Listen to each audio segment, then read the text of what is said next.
Welcome to another episode of The Fall of Rome. As always, I'm your host, Patrick Wyman. We began the last episode with a quotation from the Roman historian Ammianus Marcellinus. In that excerpt, Ammianus described how the Goths, one of the barbarian peoples who lived beyond the empire's frontiers, were driven to the Danube River, the border between the Roman world and what lay beyond. The Romans were happy to let the Goths in that fateful year of 376 AD, seeing them as a potential source of new recruits for the army. According to Ammianus, this was the beginning of the end for the Roman Empire. Quote, "With such stormy eagerness on the part of insistent men," he wrote in hindsight, "was the ruin of the Roman world brought in." That's the Roman view on these events. Within 2 years, the Goths would be in open rebellion against the Romans. They would defeat a Roman army in open battle and leave an emperor dead on the battlefield. 30 years later, in 410 AD, these people and their descendants would capture and sack the city of Rome itself. From that point, the end of the empire inevitably followed. That's the view most modern historians have been happy to adopt. After all, this is the date that we've chosen as the starting point for this podcast too, so I'm every bit as guilty as my compatriots. But it's easy to lose sight of the barbarians themselves in all of this talk about the long-term ramifications of theirs and the Romans' actions. Why did they come to the empire? Why, 2 years later, were the Goths in open rebellion against the Romans, and how did they destroy an entire Roman army and leave an emperor dead on the battlefield? What happened during this rebellion? What led to the Goths sacking Rome some 30 years in the future? And how did they end up holding a large chunk of southern France as an independent territory shortly after that? Think about that for a moment. In less than 40 years, the Goths went from refugees begging for entry into the empire to the first group of barbarians to establish their own kingdom within its borders. They did something that no other group had done in the entirety of Roman history, or at least it seems that way in hindsight. On many occasions before this, barbarians had entered the borders of the empire, but before this they had practically always been either driven off back beyond the frontiers, captured and or slaughtered wholesale, or assimilated en masse. Instead, this time the Goths won. That's a stunning shift in fortunes by any measure, and that story is what we'll be focusing on in this episode and the one that follows. More specifically, we're going to attempt to answer a potentially unanswerable question. How did the Goths themselves experience these events? We'll focus on the preamble to the Goths' entry into the empire in this episode. We'll examine what life was like beyond the frontier. The Goths didn't show up to cross the Danube as a blank, barbarous slate.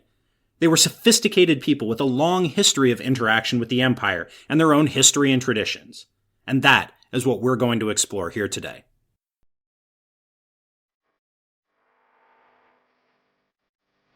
I'm Patrick Wyman, and this is The Fall of Rome.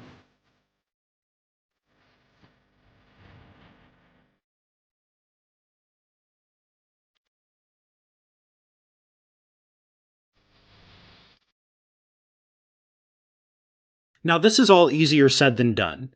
In general, it's impossible to escape the Roman perspective on the barbarians. The barbarians have left us no written records of their own. We can't crack open a history or understand how they felt about being driven, in many cases, from their homelands. Their religious beliefs are more or less a mystery. Our understanding of their social structure and culture features more questions than answers, if we're being honest with ourselves. Even deriving some sort of basic sequence of events in the lands beyond the Roman frontier is difficult. It's far, far too easy to just fill in those huge gaps in our knowledge with uncritical acceptance of what the Romans had to say. Not that much of that survives either. Even the collective term we use, barbarians, is rooted in the Roman view of themselves as the civilized people in opposition to those who lived outside their world. There's a term for this that historians use, the interpretatio Romana, the Roman interpretation, or more precisely, the Roman distortion. This slant on things is so pervasive that we can even forget that it's there. But rather than view what the Romans wrote as unvarnished truth or objective descriptions of what they heard, we have to remember that they were attempting to translate an alien culture and foreign norms and behaviors into terms that they themselves could understand. Moreover, the Romans had their own conventions and prejudicial ideas that helped to dictate how they thought about the barbarians. These were ideas that stretched back centuries with histories of their own, and they exerted a profound influence on what the Romans wrote. For example, many Romans who wrote about the Goths called them Scythians, because that's what Greek and Roman writers had called the people who lived beyond the Danube for 800 years. The barbarians may have changed, but in the Roman viewpoint, they never really did. They existed outside of history, an eternal, unchanging force, living outside the borders and opposed in every meaningful way to civilization itself, as represented by the Greeks and the Romans. If you're an American, you've probably seen a Western movie or two at some point in your life. Me, I love Westerns. They form a particular genre that has its own conventions and stock characters. Gunfights on dusty streets, the mysterious stranger, heroes in white hats, villains in black hats. Now think about the portrayal of Native Americans in those movies. For the most part, those portrayals fall into two categories: the dangerous, uncivilized savage, or the noble outsider, whose character serves as a mirror to the corruption and unnoticed savagery of 19th century America. The Romans saw the barbarians in much the same terms. They were either a danger lurking beyond the borders, the antithesis of civilization, or in rare cases they were the noble reflection of Rome's decadence, impurity, and unworthiness.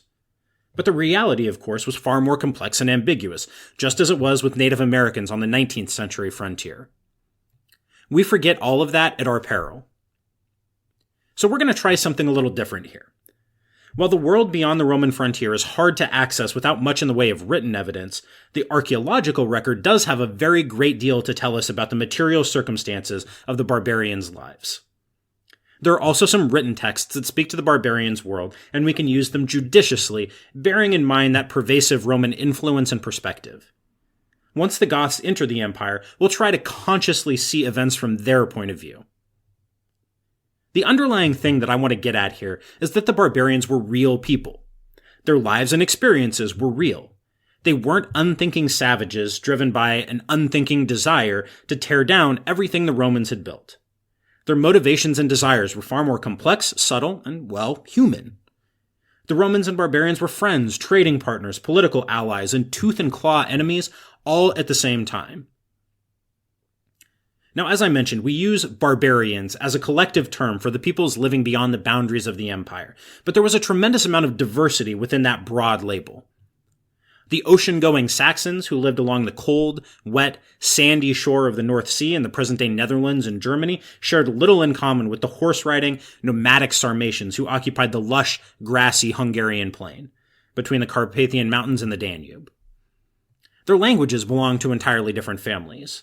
The Saxons' language belonged to the Germanic family and was probably a forerunner of modern English. The tongue the Sarmatians spoke belonged to a nearly extinct branch of the Iranian family, which contains languages like Farsi, Kurdish, and Pashto. The Saxons were a seagoing people who raided far and wide on wooden ships, while the Sarmatians raided on horseback. Their religious beliefs, to the extent that we understand them, varied widely as well. The Sarmatians generally practiced cranial deformation, binding the heads of infants to lengthen their skulls, while the Saxons, as far as we know, left babies' heads well enough alone.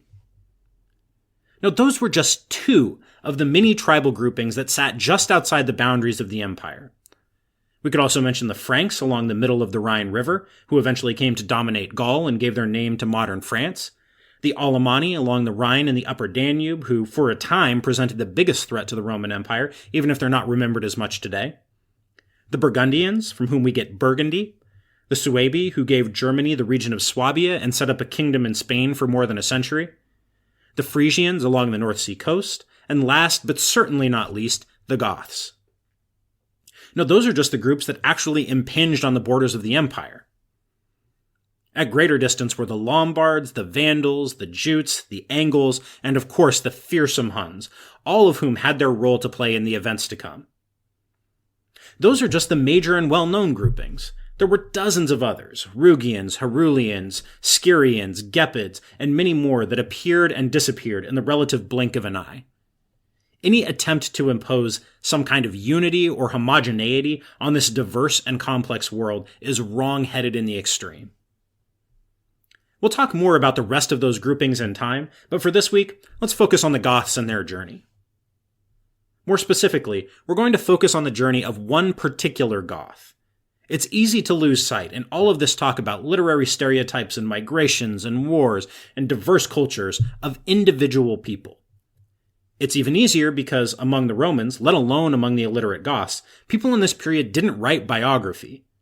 If people told their life story, they did so orally, and none of those records have come down to us.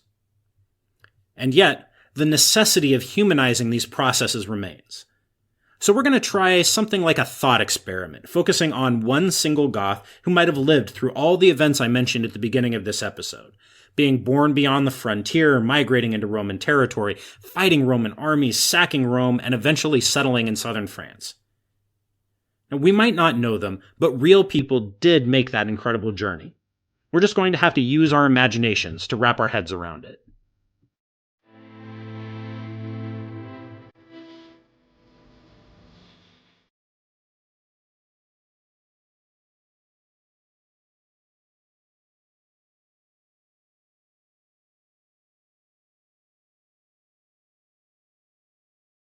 So let's pick a date for this hypothetical Goth of ours to be born. A good one for our purposes is 340 AD. That's about 35 years prior to the Goths' migration, making him a fully grown adult by the time that process took place. We'll make our Goth a male, simply because men were more mobile than women in these societies, and for the sake of simplicity, we know a great deal more about Gothic men than women. Let's call him Wulfila, Little Wolf. That was a common name among the Goths.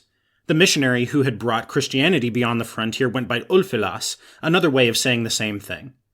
He would have had male peers with names like Aljarix, Ermanigild, Fritigern, and Yorick.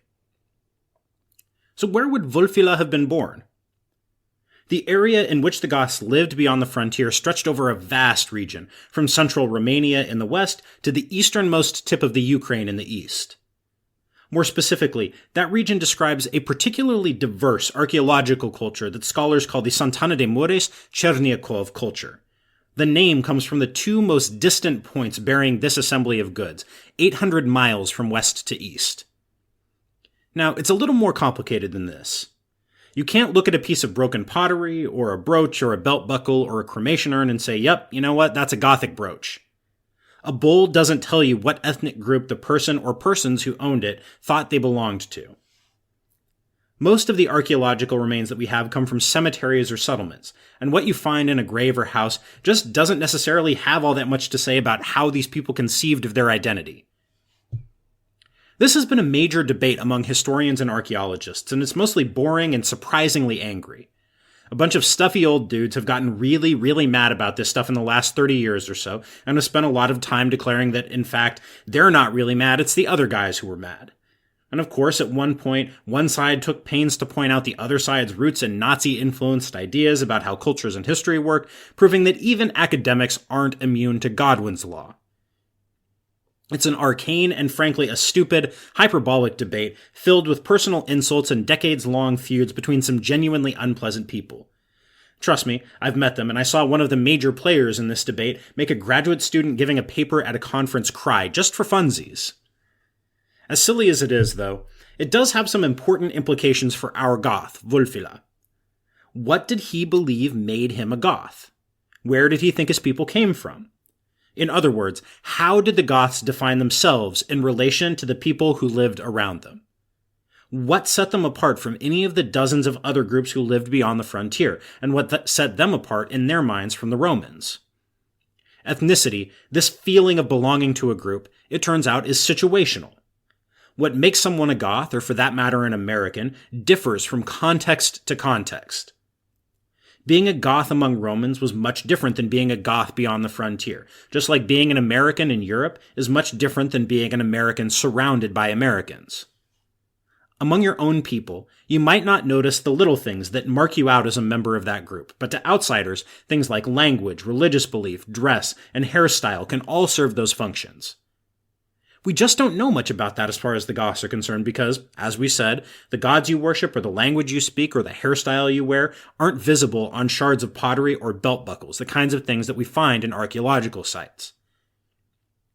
But we do know that Roman observers repeatedly said that the Goths lived in roughly the area covered by the Santana de Mureș Cherniakov culture. So we can be fairly sure of the material world in which our Goth, Wulfila, grew up. Here's what we know about that society.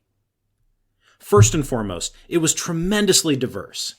It's 800 miles from Sant'Anna de Mores to Cherniakov, and that environment included the Carpathian Mountains, lush farmland around the Danube, swampy river basins, and part of the Great Eurasian Steppe, the land of the horse-riding nomads.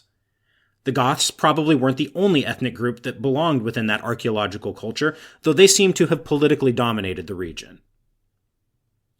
By the time of Wulfila's birth, the Goths had been a going concern in this region for about 150 years. The Goths may have migrated from present-day Sweden, but that's a pretty controversial topic, and it's not really one that we need to be concerned with here. What's more concrete is that the Goths emerged from around the beginning of the 3rd century in Roman sources, and that's roughly when this particular assembly of goods and practices, the ones that make up the Sant'Anna de Mures Cherniakov archaeological culture, all show up in the archaeological record. The Goths, and this associated archaeological culture, grow out of the context of the Roman frontier. I mentioned at length in the first episode that we can't really understand the barbarian world and the Roman world as two separate things. They were inherently connected, and they grew and responded to one another. This is a major theme of this episode, and it's one to bear in mind as we continue. So, for example, it's not an accident that the Goths first enter the historical record in connection with a time of massive upheaval in the Roman world. Following the murder of the Emperor Alexander Severus at the hands of his own troops in 235 AD, the empire descended into chaos. In 238, 6 different men laid claim to the title of emperor, and it was in precisely this year that the first secure record of the Goths appears. They raided the city of Histria at the mouth of the Danube along the Black Sea, and then withdrew when they were paid off. The Goths show up again 15 years later, sacking the city of Marcianople, a bit south and west of Histria in modern-day Bulgaria. They raided again the next year further south, and then they crossed the Black Sea in boats to raid Asia Minor, like modern-day Turkey. For the next 20 years, until the 270s, they raided Asia Minor and south of the Danube in increasingly destructive waves. Finally, the Goths were driven back the other direction, and for a time their raids ceased. We don't hear much about them for the next 50 years or so, but by the 320s the lower Danube, the part near the Black Sea, was known as the Ripa Gothica, the Gothic Bank, in Latin. At around the same time, Greek speakers had started to call the land beyond the Danube Gothia, the land of the Goths. It's in this period that we next meet the Goths, and they appear to be both much more powerful and much more integrated into the Roman world. More Roman artifacts appear along archaeological deposits along the barbarian side of the Danube, and more Roman coins, too. This means that trade increased, and it's likely that emperors and Roman officials were paying direct subsidies to Gothic chieftains and kings in return for soldiers to fight in the Roman army, and for waging war against other barbarian groups beyond the frontier. It was cheaper to pay one barbarian king to keep the others in line than it was to fight all of them all the time, and the Goths were the beneficiaries of this policy between the 270s and the 320s or so. This piece about troops is important too, and we'll come back to it throughout today's episode. Emperors needed soldiers, and it was increasingly hard to recruit them from within the empire as the 3rd century turned into the 4th. What was the solution? Well, right beyond the frontiers was a large pool of trained warriors who were happy to join the army either as individuals or as something like mercenaries subcontracted by a barbarian king or chieftain. The Emperor Constantine is famous for being the first to adopt Christianity, and also as the founder of the great city of Constantinople. To achieve sole rulership over the empire, he defeated another contender named Licinius. Both the army of Constantine and the army of Licinius were formed in large part of men recruited from beyond the Danube. In essence, to some extent, Constantine and Licinius were competing for the same pool of military talent. Shortly thereafter, in the early 330s, Constantine concluded a crushingly successful military campaign against the Goths beyond the Danube. He imposed a formal treaty on the Goths in the year 332, one of the first formal agreements of this kind between the Romans and a barbarian group. It opened the entire Danube border to trade between Goths and Romans, and before this, that kind of exchange had been really tightly regulated. Moreover, and more important, this further opened the pool of Gothic manpower to Roman military recruitment. The Gothic side of the Danube, in other words, became more tightly integrated into the Roman world, even more so than it already had before. So this was the world into which our friend Wulfila was born around 340. For the sake of simplicity, let's say he was born in roughly the middle of this Santana de Mures Cherniakov archaeological zone, the one where the Goths dominated. He'd be north of the Danube, but not far, somewhere in the broad, rolling plains and gentle hills just to the east of the Carpathian Mountains. This was a world of villages and towns, not cities, but even if Wulfila would have been born 100 miles from the border, the influence of the Roman world would have been pervasive.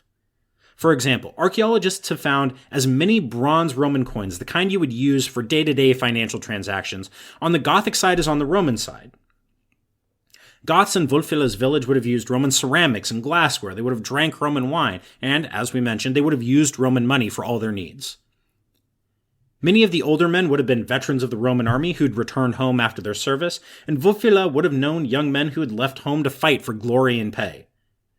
Between the Roman merchants they dealt with and the number of military veterans, it's likely that a great many people in Wulfila's village would have spoken Latin in addition to their native Gothic and whatever else they spoke. So what did that village look like? Well, it would have consisted in large part of two different kinds of houses. Most would be round, sunken huts, half dug into the ground and made of wood or wattle and daub. Others would be big wooden structures built entirely above ground. These stall houses had space inside for both livestock and people. All of these dwellings were built in neat rows along a main street within the village. If an important man, a king or a chieftain lived there, then he might have had a larger timber hall of his own. Fields of millet, barley, and wheat surrounded these villages, and cattle, sheep, goats, and pigs were the most common domestic animals. On the more open plains of the steppe to the east, some groups of Goths might have led a more pastoral than settled existence, moving herds of horses and cattle from place to place. Wulfila's world was a diverse one. Not everyone who lived within this Gothic world was a Goth. There were Iranian-speaking Sarmatians, Latin-speaking Dacians, and many other groups besides, though the Goths were the politically dominant ones. There were different groups of Goths, too. Those living further to the east in the modern-day Ukraine called themselves Greutungi, something like steppe dwellers. Those to the west, the group to which Wulfila belonged, called themselves Tervingi, which might mean more like forest dwellers. There were almost certainly others under this broader Gothic label whose names have been lost to us. This wasn't a static world. Things were changing beyond the frontiers, and Rome had a lot to do with that. The Gothic world was becoming more stratified. The rich were getting richer, and the powerful were becoming more powerful. Now, some Roman writers have described an egalitarian barbarian world, with a broad class of free farmers who held land, did military service, and participated in the political life of the tribe. And even today, there are still a few historians who would argue that this was the case. To put my cards on the table, though, I think this is totally wrong. What we see in the archaeological record is an increasingly powerful elite group, and in the scattered written texts that we have, war bands that owed allegiance to powerful lords and kings.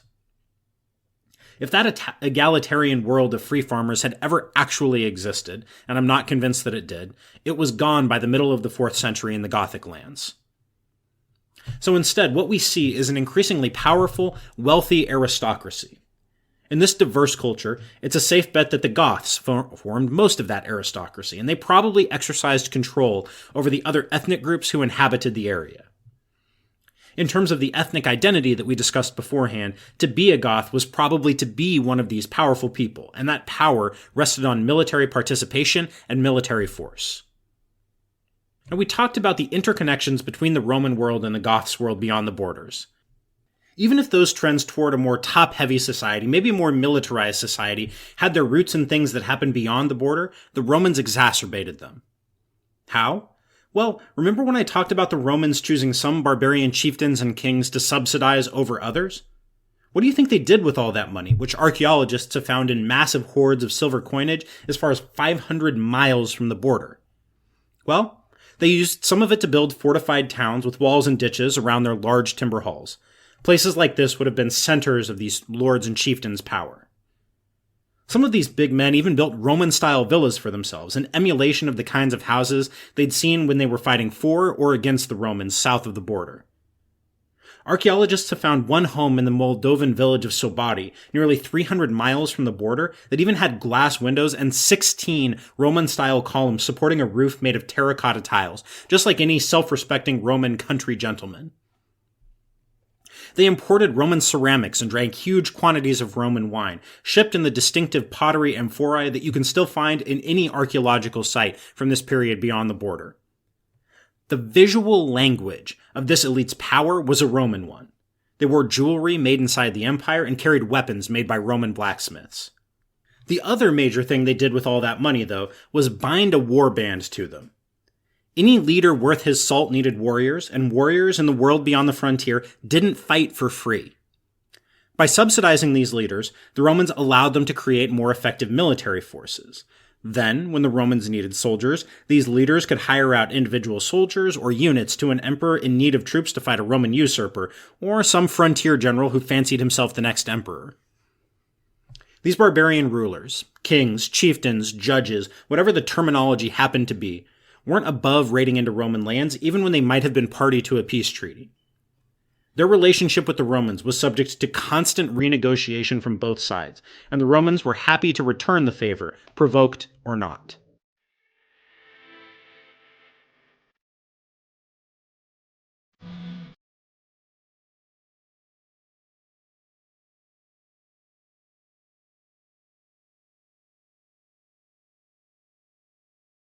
So let's return to the example of our friend Wulfila.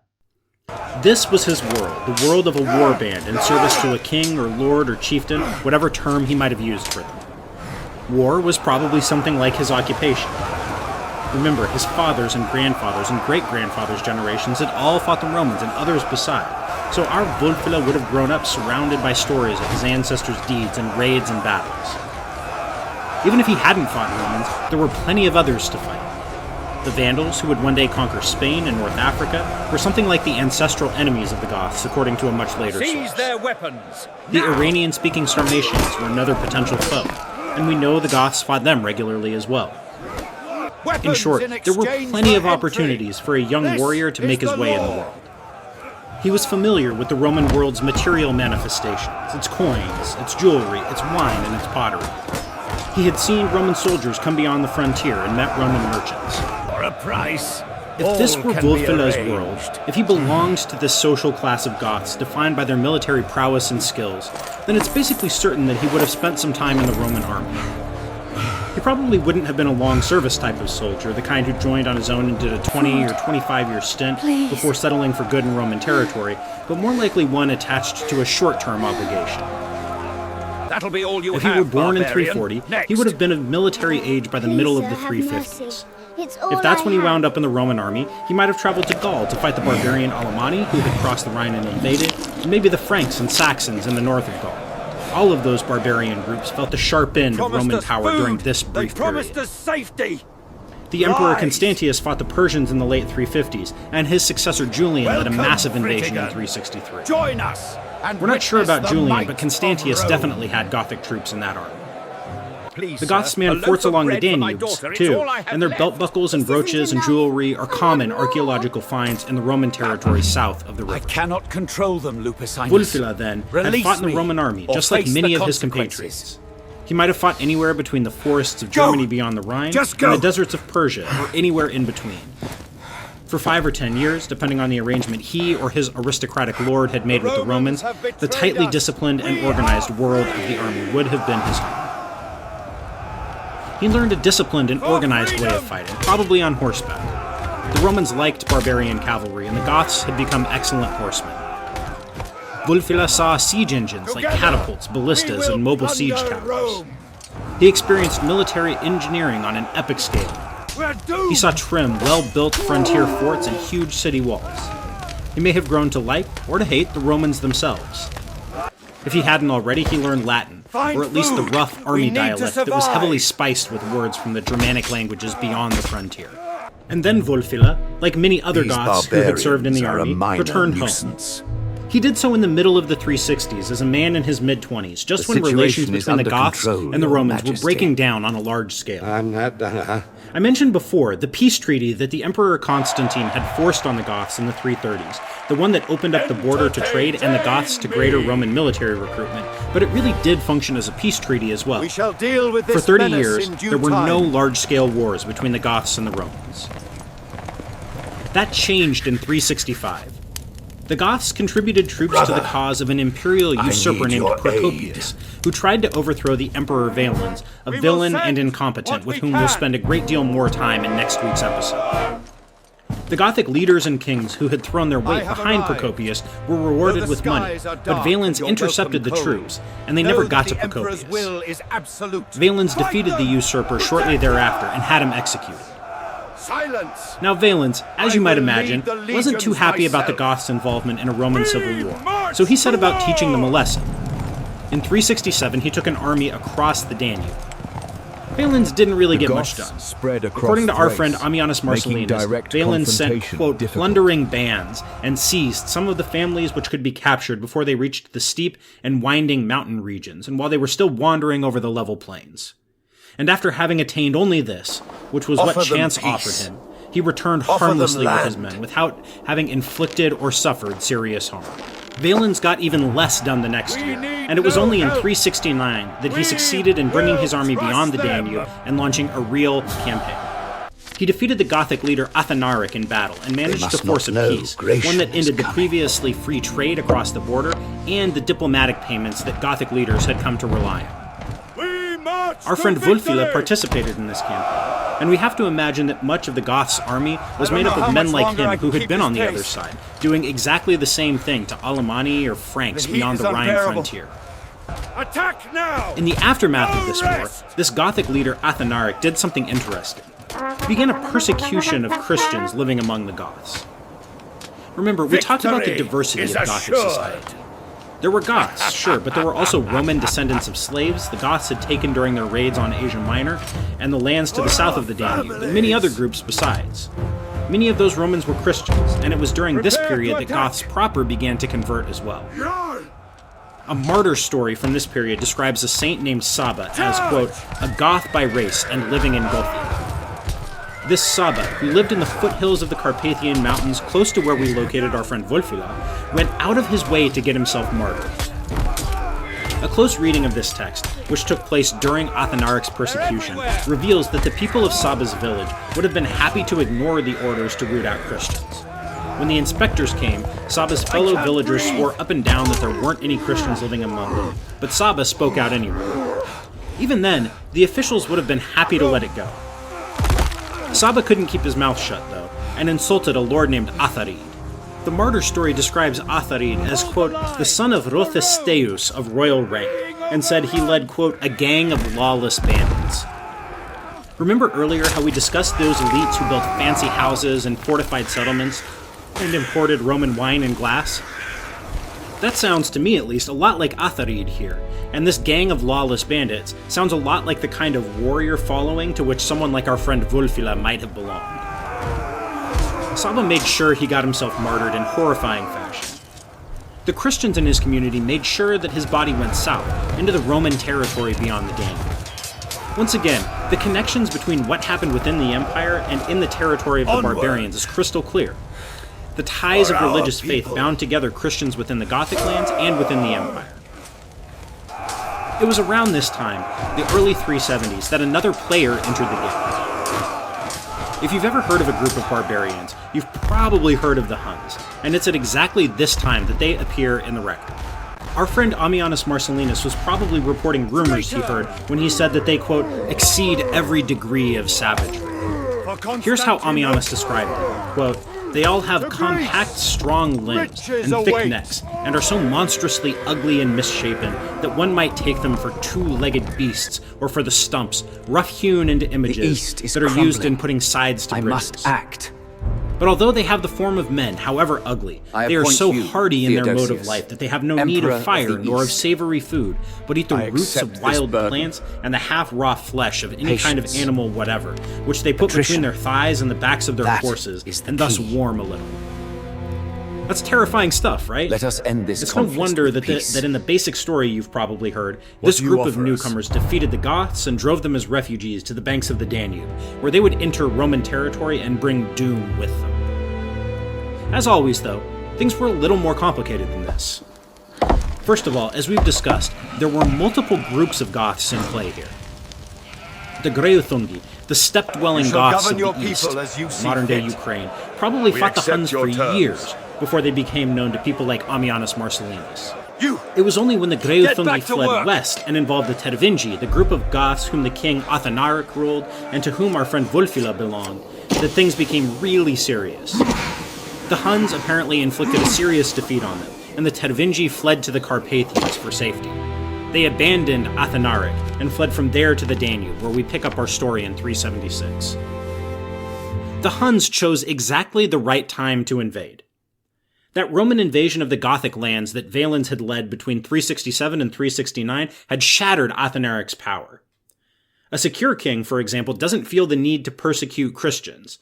And remember, one condition of that treaty had shut down the previously widespread trade between the Empire and the Gothic lands. How long will it last? The subsidies that Gothic lords had used to pay their military followings were gone May too. this alliance bring So the Goths were hurting lasting economically, peace. and were under a king whose reputation had been shot by military defeat and a terrible treaty.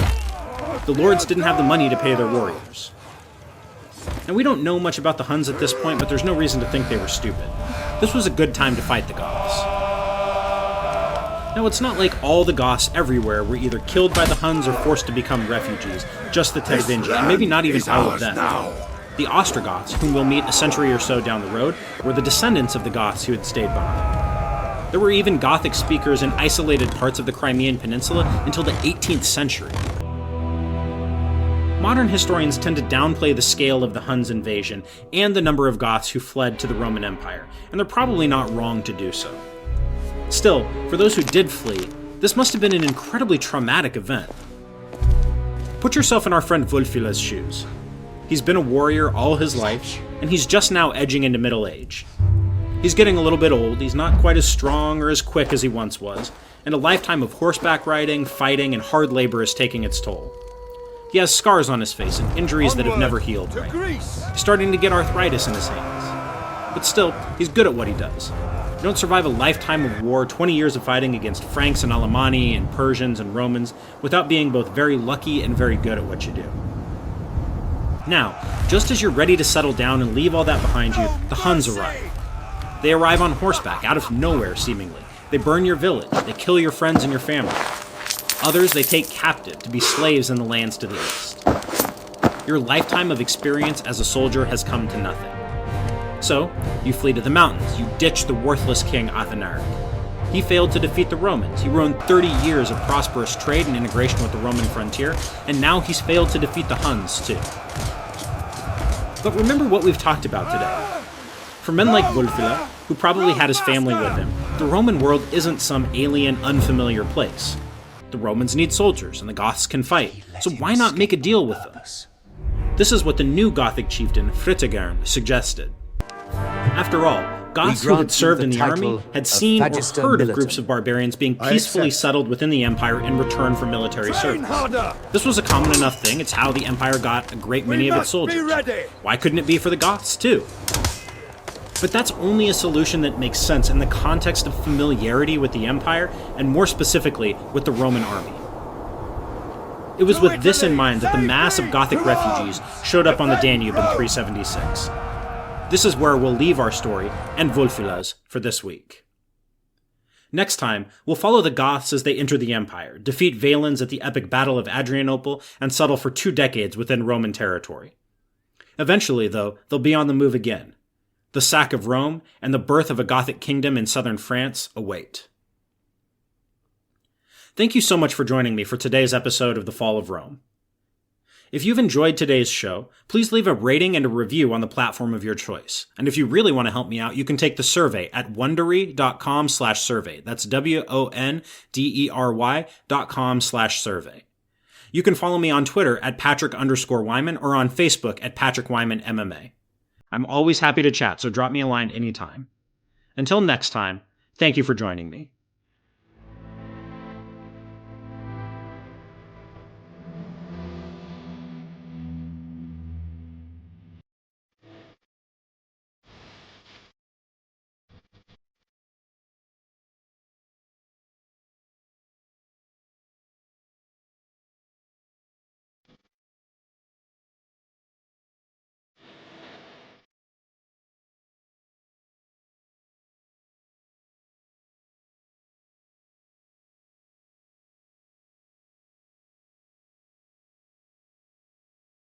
If you like The Fall of Rome, you can binge all episodes ad-free right now by joining Wondery Plus in the Wondery app or on Apple Podcasts.